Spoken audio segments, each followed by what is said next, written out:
Okay, so welcome everyone to the next episode in our Future of the Built Environment series. Got an exciting topic to get into today. We're looking at AI washing.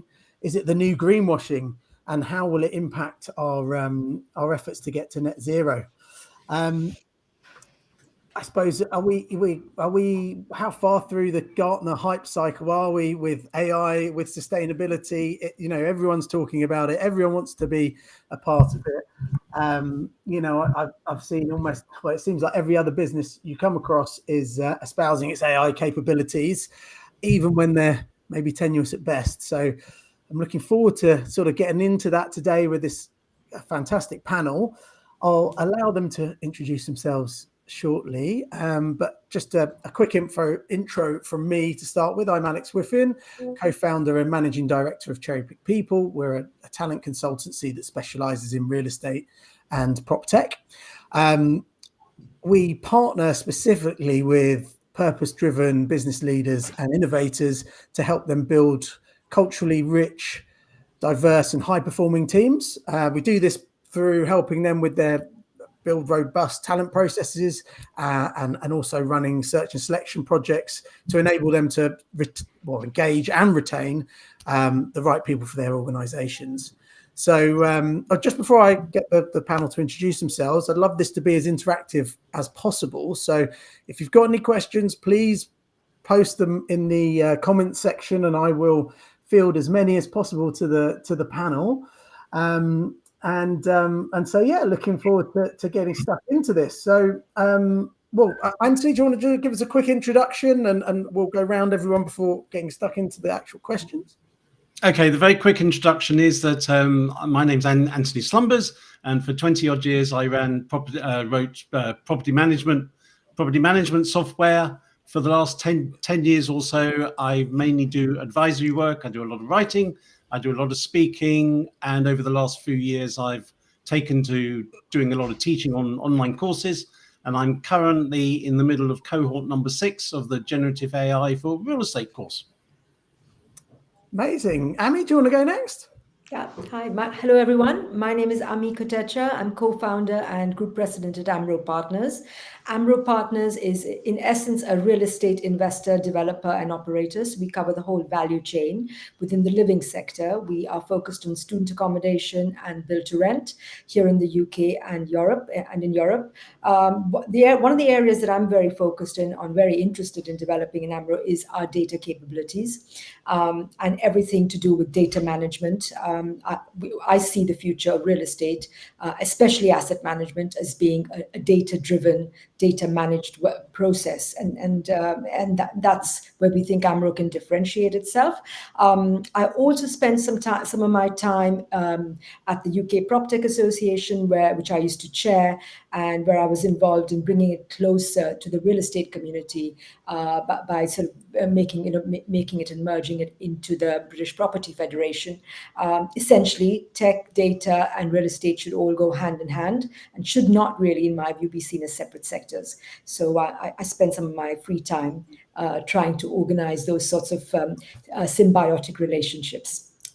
So that's me. Brilliant. Thanks, Ami. Mike?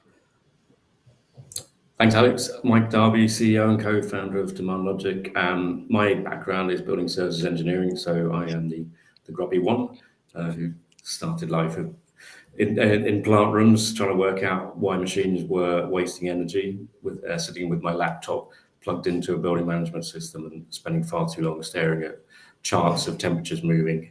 Demand Logic really came out of the frustration that I had seeing the huge volume of data that buildings were generating, but really not having the tools to actually analyze it. We saw the opportunity for machines to do the hard bit. So what I did, the cleverest thing that I did, was to surround myself with a bunch of geniuses. So I hold their coats, and they've built a fabulous platform that's now saving lots of carbon for our customers. Fantastic. Thanks, Mike. Surround yourself with amazing people. It's got to be the way forward. So let's get stuck in. Well, just before we get stuck into this, I would like to say thanks to everyone who's out there and watching, and by all means say hi and let us know where you're watching from. I can see we've got a lot of people there, so it's fantastic to see everyone. Thanks Taz, thanks Miraj for saying hi. So yeah, I suppose maybe just before we get into it, Antony, would you like to give us we're talking about AI washing, so maybe we could talk a little bit about what that definition is, what AI is, or what AI washing may be. Okay, well, the definition really of AI washing is, much like greenwashing. It involves making exaggerated or deceptive claims about the role of artificial intelligence in sustainability efforts, which often means overstating the benefits of AI without providing clear evidence or a robust methodology.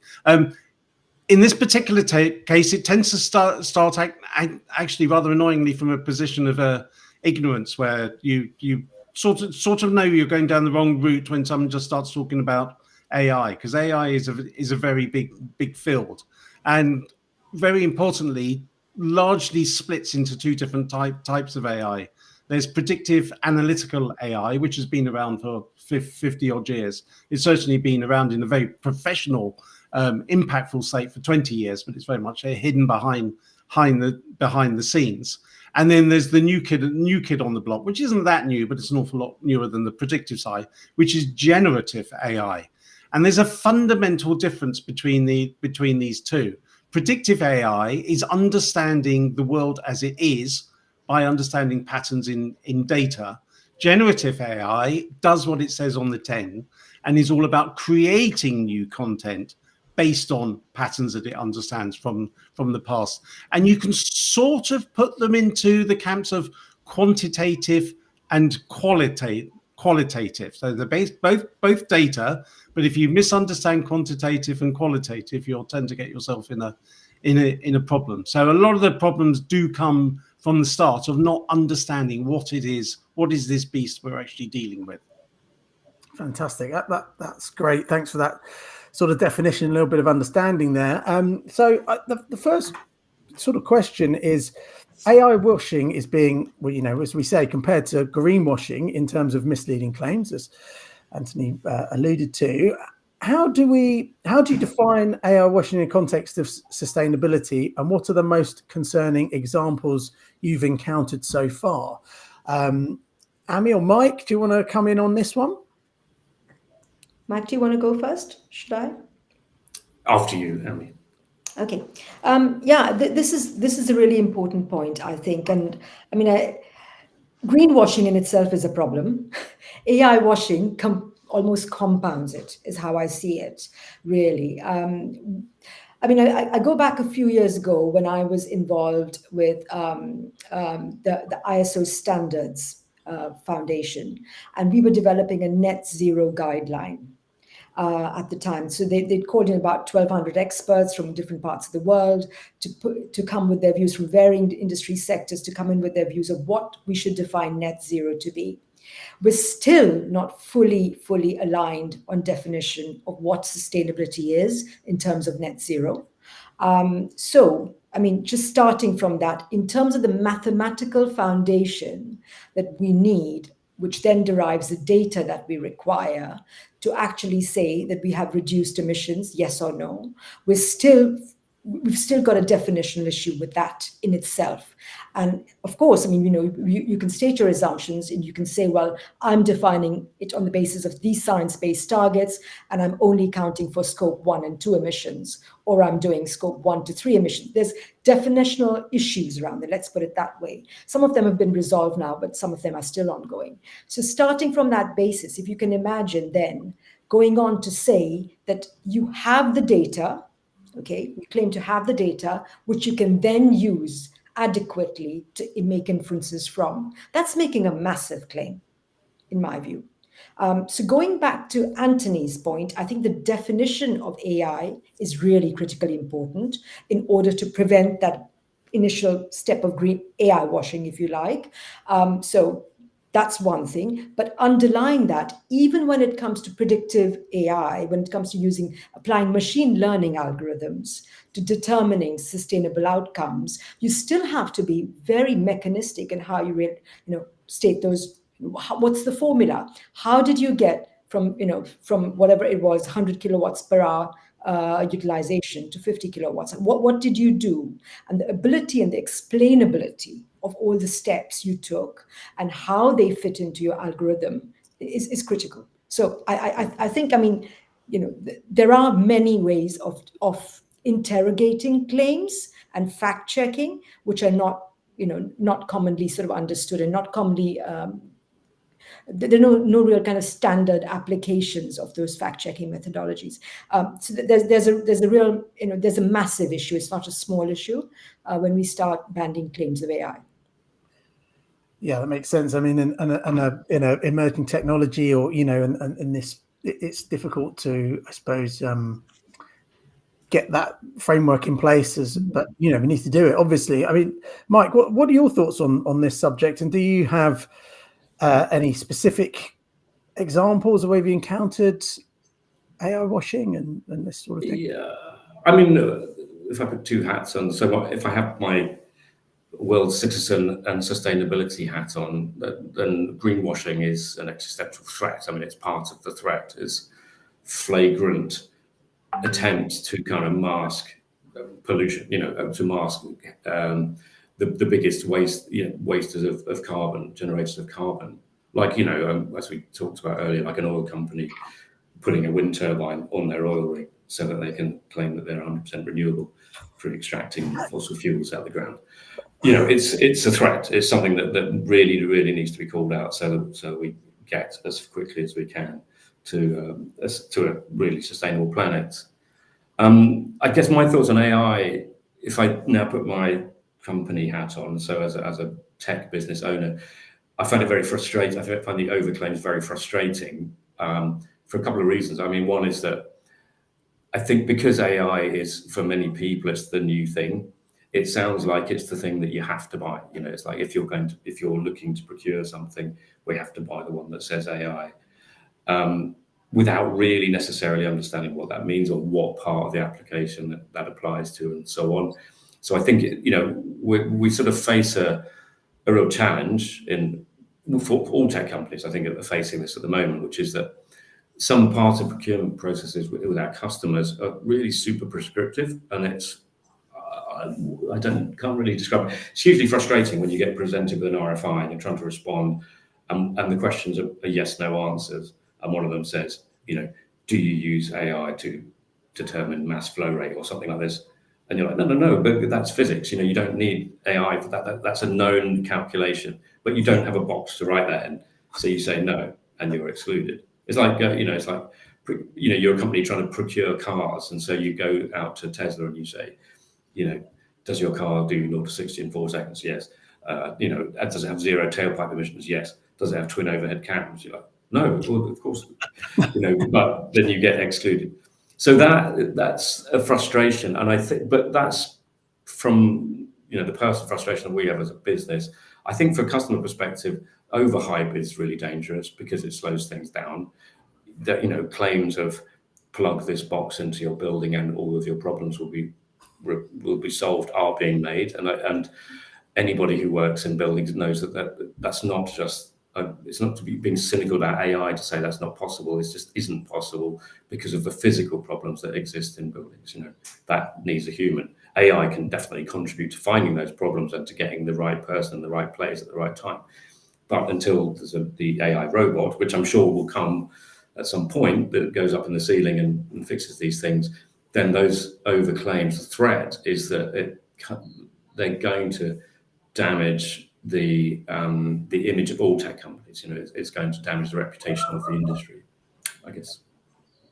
Yeah, well, I mean, that's hugely frustrating when you're coming up against that sort of thing. I suppose the business out there, when looking to procure technology and solutions, not understanding where it fits into into their process.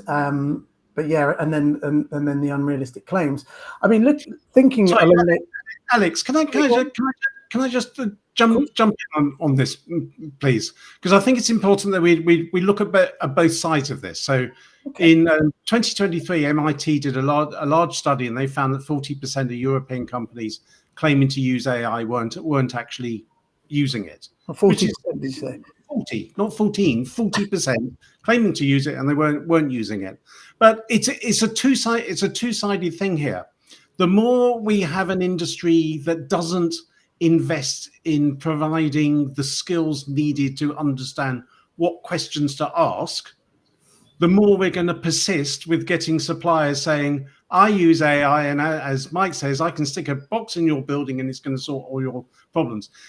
Data science, and again, as Mike said, a lot of this is actually data science that's needed rather than AI that's needed.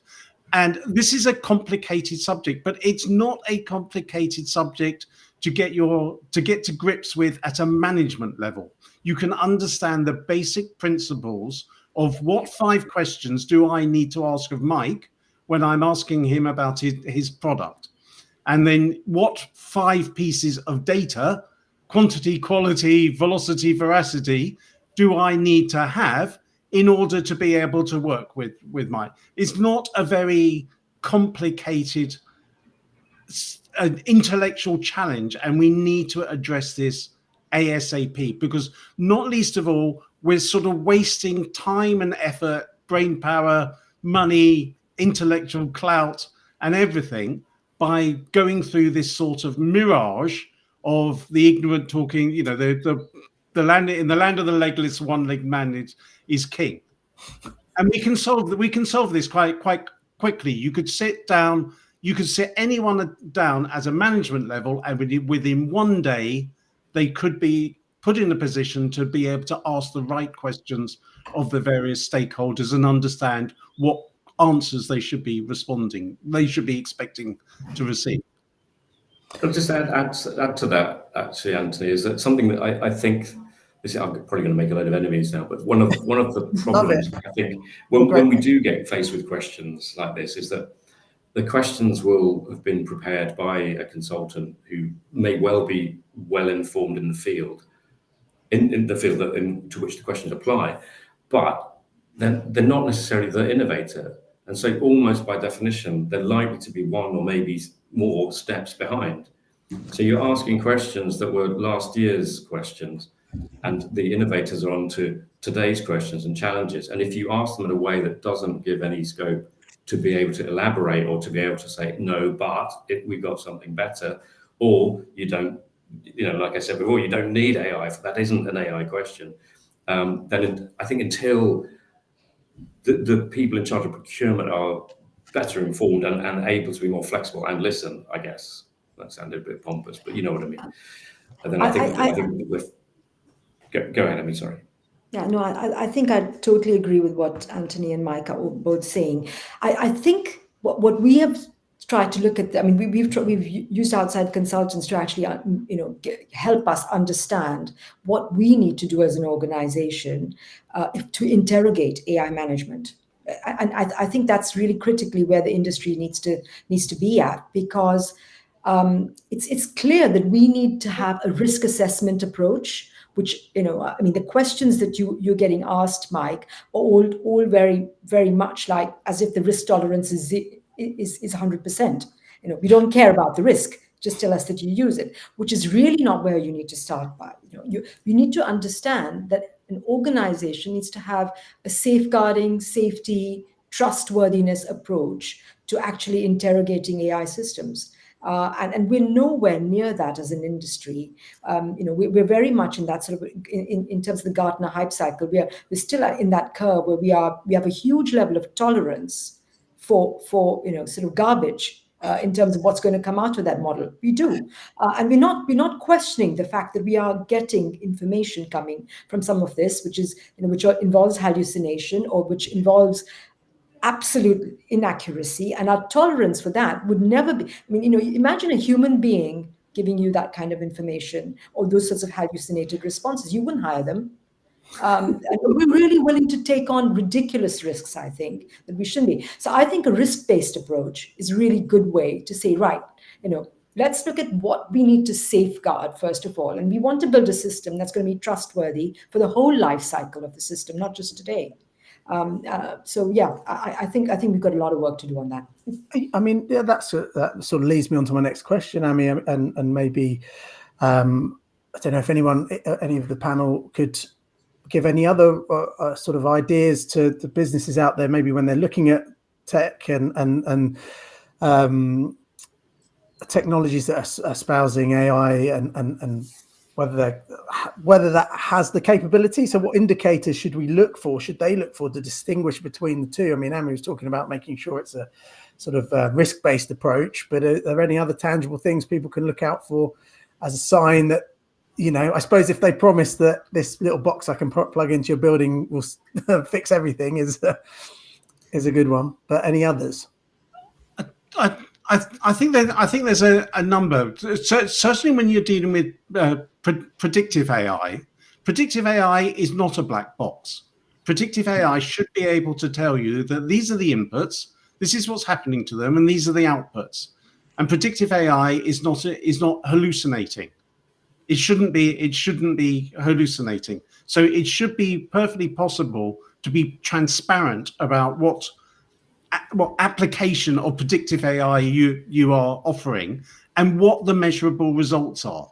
And it should be easy to be very clear about, we need these inputs, this is what we're going to do with them, and these are the outputs we can provide. We can't provide X, we can provide Y. But when you get sort of vague claims, no specific metrics, lack of technical detail, overemphasis of AI in marketing, you understand immediately those are red flags. For everything to do with data, how is my HVAC system performing? How is this aircon performing? How is this chiller working? These are factual things. These are not things that are subject to hallucinations, and you know exactly what is happening in the process.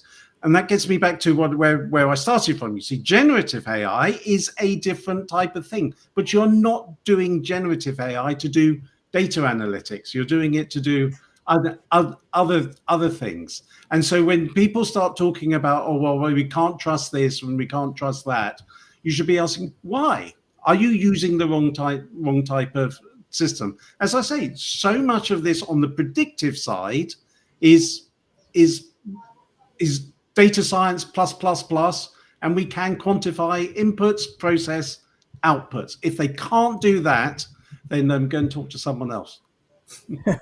I think the thing is, a thing is that there's I think a lot of tech companies feel compelled to say this is AI because they think no one's going to listen unless they do.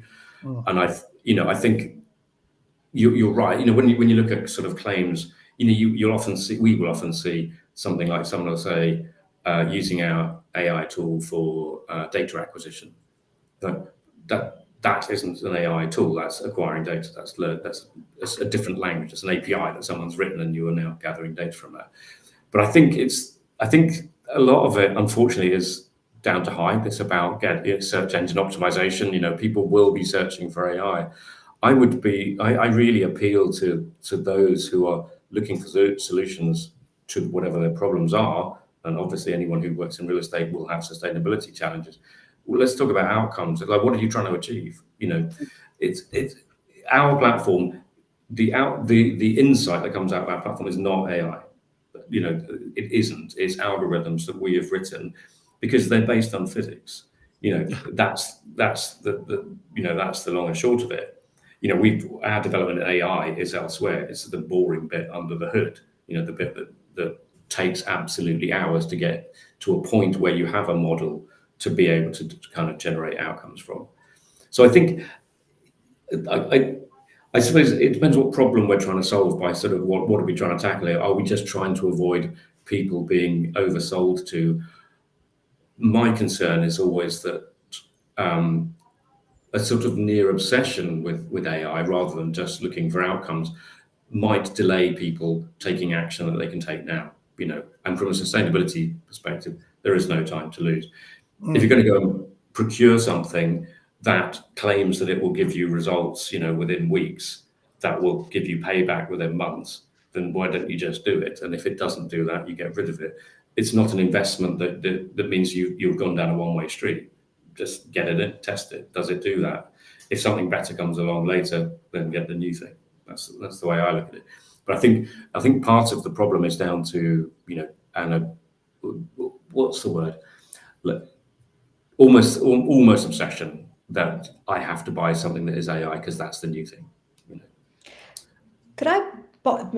Would it be worth my giving 3 examples? One where we use, data insights that are rules based. One where we use predictive AI, and one where we use Gen AI effectively, and why we made those choices. I don't know. I'll just throw it out there. And they're very, very small, simple examples, but they might just draw out the differentiation. So going back to Mike's point, in terms of energy emissions management and energy emissions reduction, what's our KPI? It's very simple. We want to reduce CO2 equivalent per square meter per hour, right? It's literally that. We looked at starting off with a high-handed data science-led predictive algorithm model when we first started, but actually we realized after running it for a while that the most gains we were making, the most reductions we were achieving, were actually through rules-based intervention. It was simple rules-based intervention. Switch off the lights when you're not in the room is a rules-based intervention. It doesn't require anyone to do any AI or prediction, right? It doesn't. It just means switch off the lights when you're not in the room. That's rules-based. And I think people forget the importance of practical interventions. And these can be automated. So based on those data insights, you can say somebody's not in the room, the light should be off. That's totally rules-based. No AI, no predictions, nothing. Then there's the next step, which is you want to actually preempt what's happening outside, the outdoor weather. Rather, you want to preempt or predict what the indoor temperature is going to be. So you look at outdoor temperature predictions, and you do a 3-hour forecast, let's say, or a 2-hour forecast. That is where you can use predictive AI or predictive machine learning. I wouldn't even call it AI, really, to develop an algorithm which allows you to make sure that your indoor temperature is more coordinated with outdoor temperature. Just let's put it that, so you're in the middle of winter, you're outdoors and it's 10 degrees. When you come indoors, you don't need it to be 28 degrees. It can be 22 degrees. I mean, the human body is adaptable. So that's where you can save something. That's predictive machine learning, I'd say. Gen AI, where it's come into use recently and where we are using it to some extent with with a human co-pilot, a co-pilot with a human involved in the loop, is for on GitHub, where we are doing coding. It's got extremely good capacity to actually help us to code faster. And the GitHub Copilot, which is a Gen AI-led, it's not totally Gen AI, but it's Gen AI-led intervention, is fantastic. It really helps because you can, our data engineers are far more productive as a result of it. So there's the 3 examples, and they're completely different use cases. Excellent, and thanks for sharing those tangible examples there, Ami. I've got a question from the audience that I might put out there, actually, and there's quite a lot of conversation going on, so I'm trying to keep up with everything. But Taz has said, let me press the right button, about government and legislation. What role do governments and regulatory bodies play in preventing AI washing? Are they taking any steps already? Or do you think they should? Who wants to jump in on that one? The SEC has sued two companies, hasn't it? Or brought in 2 companies for using AI wrongly and not being able to show where they're using it. That's quite recent. So yeah, there is intervention and there is the possibility of government regulation making a difference.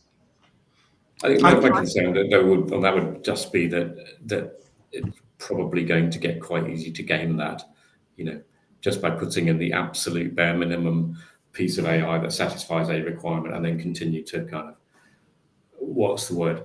And again, I think coming back to a really key point is that the AI washing is the question is really about, that point is really about you're lying about how you achieve something. if you're absolutely not achieving what you're claiming to achieve, that's actually the big sin. That's the bigger sin.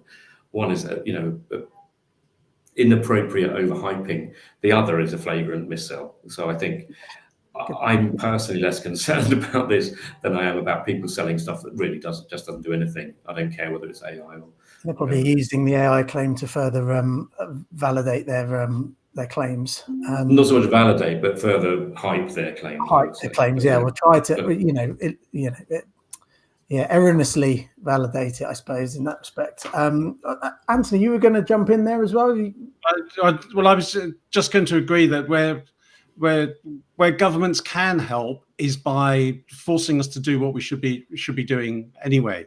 So one of my hobby horses is about air quality.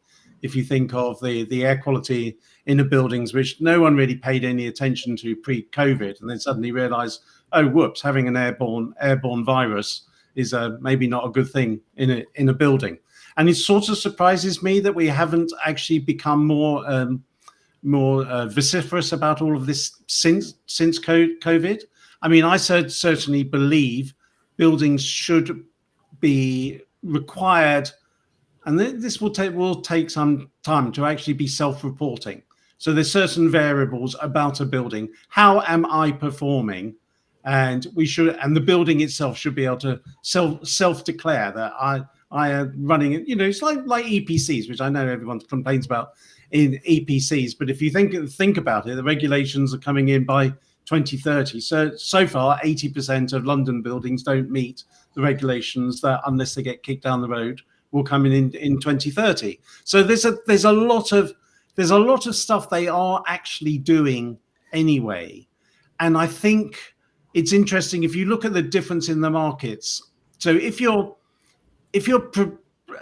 developing a prime office building, you already have to make it perform at a very high level and be very sustainable, because your only occupiers will be the types of companies that have to report on this a great deal anyway, and they just insist that the building performs to certain standards and is sustainable and what have you. That needs to sort of permeate down the market a bit.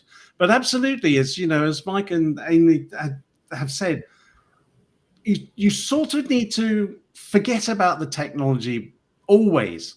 It's the old Steve Jobs thing of start with the customer and work back to the technology. Slightly different in our case, but start with what do we want, or how do we want our buildings to be performing? What do we want them to do? How do we want them to perform? How much do we want them to cost per square meter, per square foot? What environmental conditions do we want out of our building? And that's your North Star. Yeah. And part of the questioning for everyone in the supply chain is, that's where I've got to get. How can you help me get there? And demonstrate that. Give me case studies, give me metrics, give me how you are actually going to do that. But if we all everyone needs to be a tougher customer, but not a silly tough customer that's asking questions that are 2 years out of date. Customers need to be better informed, and they need to insist on better standards. And it's difficult, but in the same way, it's not that hard for the supply chain to understand how to talk to Mike. From the demand side, it's not that hard for a customer of Amy's to say, well, we want this. Are you providing that? Sort of, yes. It's a lot more factual and quantitative than, there's lots of hand waving going on with AI, and some of it's data science, some of it's straight physics, some of it is AI. It doesn't really matter. There's certain things you can achieve with each of those, and you will need all of those to achieve a really great building. We know that. All of this is a known. We know what we should be providing, and we know the questions we should be asking, and we need to, as an industry, do a better job of getting the supply and the demand side more up to speed with what each of them should be asking. I mean, perhaps this. Hold on, sorry. I'm going to add something. Oh, so Mike, go on. No, you go first. No, you go first, Amy. Cool. I was just going to say, Mike, to your problem, actually, and to what Antony is saying, I think we need to add one more part to this whole AI washing business, is that AI is costly. Gen AI, especially, is extremely costly, both in terms of energy emissions and in terms of money. So, Mike, if somebody asks you whether you're using AI, said, "But are you willing to pay me more, double of what I'm charging you? And are you coming to me for energy emissions reductions or increases?"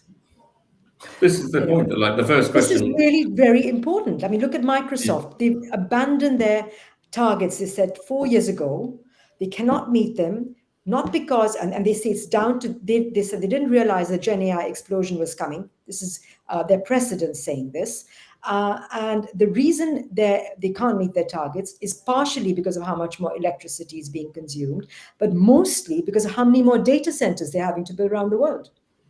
Did you see that their data, the energy It's used, come the other way. the Yeah. energy used in the data centers? It was reported. I saw it just this week in the Guardian. I think it was from 2019 to 2022 was 600 times greater than they had actually reported, and so that was an interesting bit of detail that came out. Mike, you were going to add something. What were you going to say? Yeah, there was a couple of quick points. I really echo what Antony said about rating buildings, and in the context of EPCs not being fit for purpose. When occupants rightly demand that they're in a building that is sustainable, how do they really know? I mean, like an EPC is a notional rating scheme. It's like, how can the building perform? It's got nothing to do with how is it actually performing. Yeah, I think we need a lot more transparency on data and a lot more liveness. It's not this isn't an annual report. You shouldn't be waiting 364 days to find that it all went wrong yesterday after we had the assessment done. There was another point about legislation, which just popped into my head. So one of the biggest issues in buildings that we find, without exception, in commercial buildings is simultaneous heating and cooling systems that are bleeding into one another. We call it's on the list of energy insanities. And I've got a jaw-dropping example I cite too often, but it's pretty staggering. A single office building in central London on the coldest March day on record, that was the beast from the east, was cooling a third of its spaces and using electrical equivalent of about 500 UK homes to run the chillers. And then it was using about 600 homes worth of gas to heat it back up again. So staggering numbers. Now, the building regs very explicitly prohibits simultaneous heating and cooling in a single zone, obviously, for obvious reasons. Has anybody got any examples of where somebody's been pulled up on that by a building surveyor? I haven't. It's the sort of thing we find all the time, and we have to passively interject. There are numerous reasons for that happening, but we have to. It's something that has to be resolved. So my point really was about legislation. Where will the teeth be if we're going to be prohibiting AI washing? How is that going to be policed? fair enough.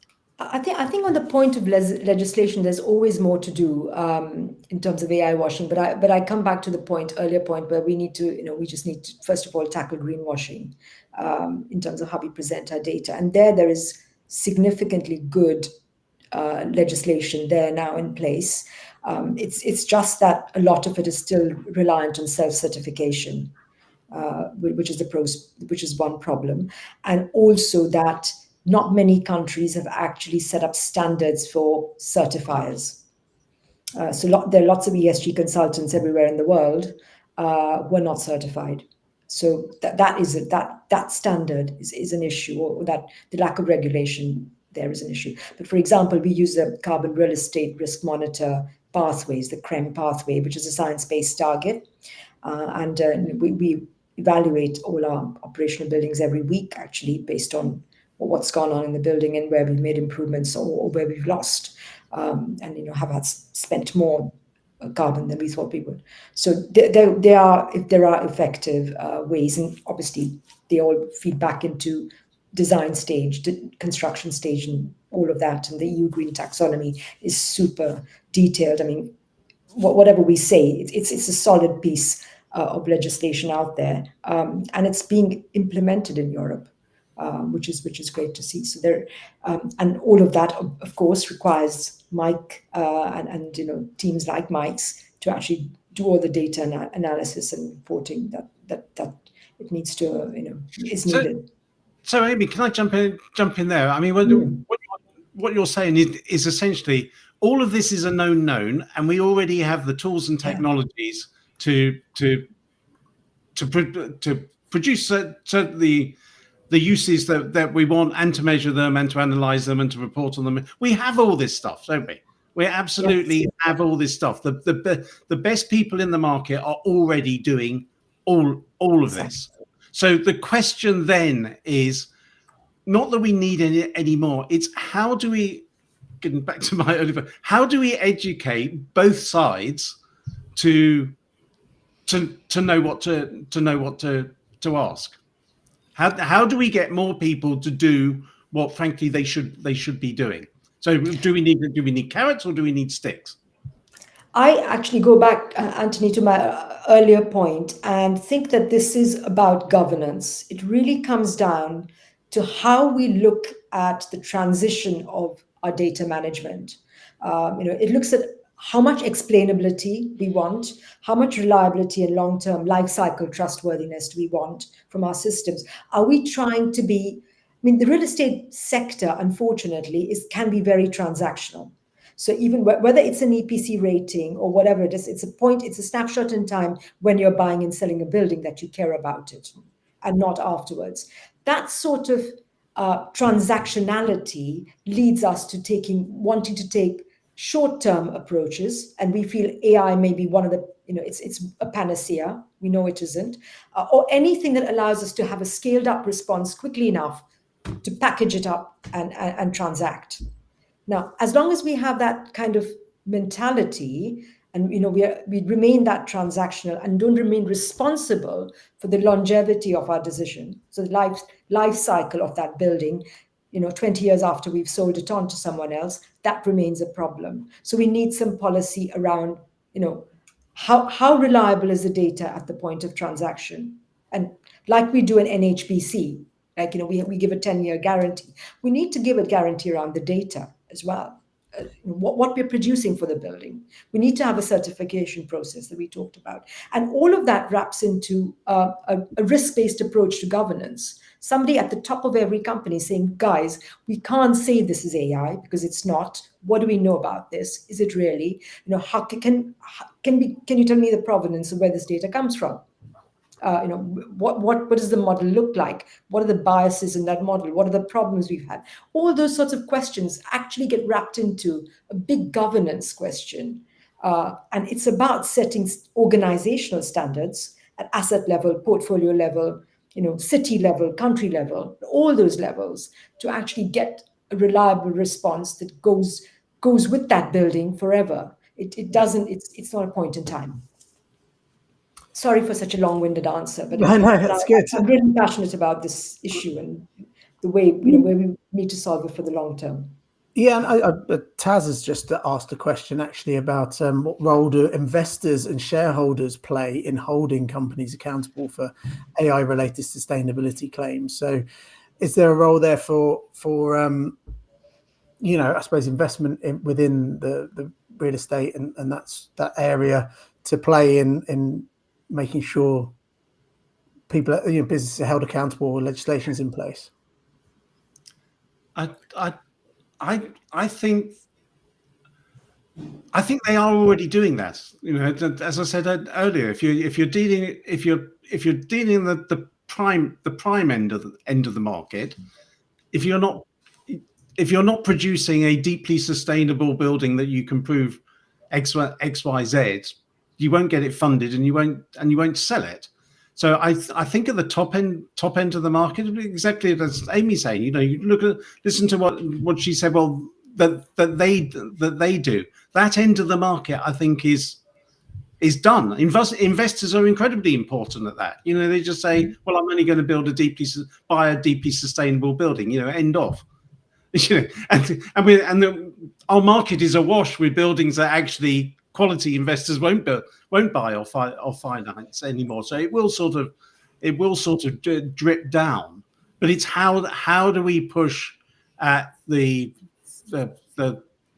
lower levels, if you like. I actually think it's going to happen from the demand side, because you've already, you look at what's happening with the office market. Okay, yesterday Amazon said they're going to go back 5 days a week, but don't believe that. They're trying to get rid of 30% of their people. They will not do that. No one's going to be doing that. We're not going back to offices as they used to be. We're going to use them in different ways. This is already happening to the retail market. So you take the whole of the office market, the whole of the retail market, the demand is coming from people who want these things. So it's sort of happening sort of slowly, but suddenly you're going to end up with a huge swathe of the market that suddenly finds it doesn't have a customer, it doesn't have an investor, and oops, the value has just gone through the floor. So all this stuff is taking its time to come up and bite people in the posterior, but it is going to happen. But actually, we want to push it on. We don't want people to lose all their value by maintaining a terrible building. How do we push them in the nearer direction? And I think it will come from the demand side. That simply, if you can't let your building or you can't sell it, you've got to start doing something. And I think a lot of the something is around all of this stuff. I think with increasingly short-term leases as well, where tenants are able to vote with their feet. We did, in fact, we left somewhere because it was entirely unsustainable. I mean, the truth is we'd looked under the bonnet, as we do, and found all manner of horrors. And because they didn't get rectified, we did leave. I don't think we're isolated in looking that way, with more and more companies, looking for B Corp status and so on. I think you're absolutely right. I still think we do need to, I'm much more passionate about sustainability claims that are not true than AI claims that are not true. AI claims that are not true are kind of annoying. But I think it's the sustainable. If you're claiming sustainability credentials that aren't true, then that's flagrant missile. Well, maybe we can broaden it out a little bit. We're talking about AI, and I think before the call, Mike, we were talking about you don't need AI for a lot of the to make the impact you need to within the buildings. But if we're looking at net zero and achieving that, where could genuine AI have the biggest impact? I can tell you what we're doing, which is hugely exciting, and a bit of our backstory. When we first started, it was me kind of recounting the problems that I was experiencing manually, as a human, trying to work out what's going on in a building, simply not having enough time. So my co-founders, who are the geniuses I surrounded myself with, started looking at tackling that problem. One of the first things we did, though, was to plug into a building and have a look at what we saw. In this particular building, found 22,000 data sources. So the first thing one of my colleagues said was, can you quickly give us the context for each of these things? And I was like, 22,000?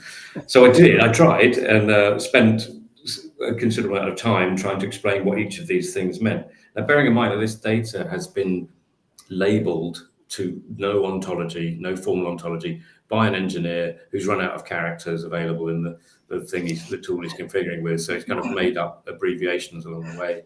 And you're trying to make head or tail of what this actually means before you can do something useful with the data.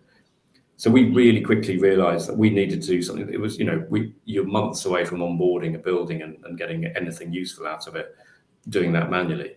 So what we created first were heuristic tools. They really clever, but it's all about kind of pattern matching and so on. And then the second aspect is looking at the traces and seeing if they actually make sense compared to what the text appears to be saying. The thing we're working on, which is super exciting, and I'm only going to say the words here because I don't really know how it works. We need to get somebody else on board to do that. But so using two things: Bayesian classification, which I believe is the sort of thing that's using spam filtering, but also recurrent neural networks. We've got a huge training set of buildings that we've onboarded. We've got around 150 billion traces in our database. So my colleague Joe kind of made an offline tool that looks at every single building except one and then tries to do that classification of the one alongside it. And when he presented the findings to us, he was like, it's getting really good. It's like we're kind of 99.7% right now. And I was like, that's really cool. And he showed me where the errors were. And I said, oh, actually, it's right. The labeling by the human was wrong. So the training set was actually wrong. So it's amazing. The point here is that, we recently onboarded a building that actually had 300,000 single data sources. We're now able to contextualize that very, very quickly.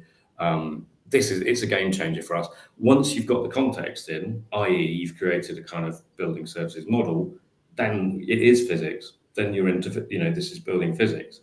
One last thing, sorry, I'm probably stealing too much airtime, but Amy, you reminded me of something when you were talking about weather prediction and so on, so important. So as far away as the early 80s, building management systems had things called optimizers. I'm sure you're aware. It's like it's an algorithm, but it's quite clever, and it's good at, it learns the rate of decline or heat gain in a single space. Now, they've got a terrible reputation because everyone says they never work, and they don't. They often don't work because they're implemented badly and because they've got garbage in. The sensor that's telling us what the space temperature is sitting next to a kettle, or it's in the airflow from a fresh air duct, so it's always 17 degrees. So one of the biggest challenges in buildings is finding actually that the data doesn't mean what we thought it does. We've got to get that right, and that again that's a physical thing. You've got to get that sensor out of that airflow stream, otherwise it's never going to represent. No amount of AI is going to be able to tell you that the air that's always 17 blowing over this is representative of the space over here. Wow. So that's where we're really focused, and I'm personally super excited about that, because I do have concerns about AI from a nerdish point of view, which is that human brain, like the human body, is kind of craving exercise. And I sort of fear this world where I've got nothing to think about anymore, because like the silly problems that I like solving are just better solved by AI. So I'm not sure if I'm just going to do Sudoku all the time. Can I just jump in on that, because it's a very valid point. Certainly, I would say that in the near term, so the next, I don't know, say 2-3 years. Well, I mean, things are moving so fast at the moment. You almost worry, have trepidation to go any more than 3 years or so. But the role of the human in all of this is incredibly important, and this is part of the system design that needs to go into how we rethink how we're going to use these tools and improve our buildings in the sense of, clearly with the example you just mentioned, you need a human in the loop at that stage, because there is no technical way you're gonna solve for that problem. So I do think as we look at all this stuff, we have to. As I said earlier, there's quite simple questions you can ask a supplier, but actually you then need to sort of keep digging, because as I'm sure Amy's got plenty of examples. Actually, you're talking about a system here. A building is a system, and it's quantitative, it's qualitative, it's a machine, and it's human. And we just need to get more clever at designing our systems. Now, I don't think in the near term, anyone who bothers to try and understand what these tools can do is going to be extremely employable for a number of years. To be honest, if you don't bother to try to understand what they're going to do, then you've only got yourself to blame when bad things happen to you. But if you lean into this world, there's plenty to do for a long time. Absolutely, and I think that's absolutely true. And I mean, when we start thinking about AI becoming more autonomous, like Mike's worried about it becoming autonomous and becoming a participant in its own right in decision making, that's the time we really need to be absolutely fundamentally secure that it's going to make the right decision on our behalf, because it's going to do that. I mean, you can imagine an energy grid and you have an AI participating to decide how the energy is distributed. So if you've decided not to go on holiday and you stayed at home because your flight was cancelled, you may not have power because the AI decided that you were away. this can happen in the future. It's not, it's completely fathomable, isn't it, today? It may not have been 10 years ago, but you can imagine those sorts of edge cases coming up where your needs are not catered to because you gave autonomy away. We've got to be really cognizant of that. But the flip side, of course, Amy, is your needs might be satisfied 10 times better yes. than they are now. There's clearly risks on the downside, but we absolutely do know what we should be creating. We do know what we should be creating in the spaces and places we look after. And absolutely, as you say, you then design for what is it that satisfies the wants, needs, and desires of Amy, Antony, Mike, and Alex in this circumstance, in this place. Give me that, please. And that's all doable. It is all doable.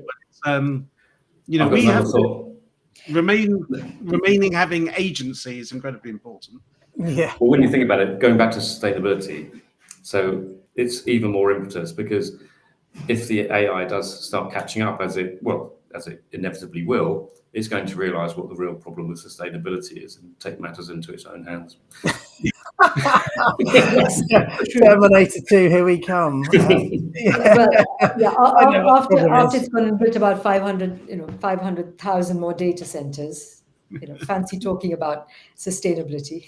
Anyway. Well, yeah, that's a whole nother conversation.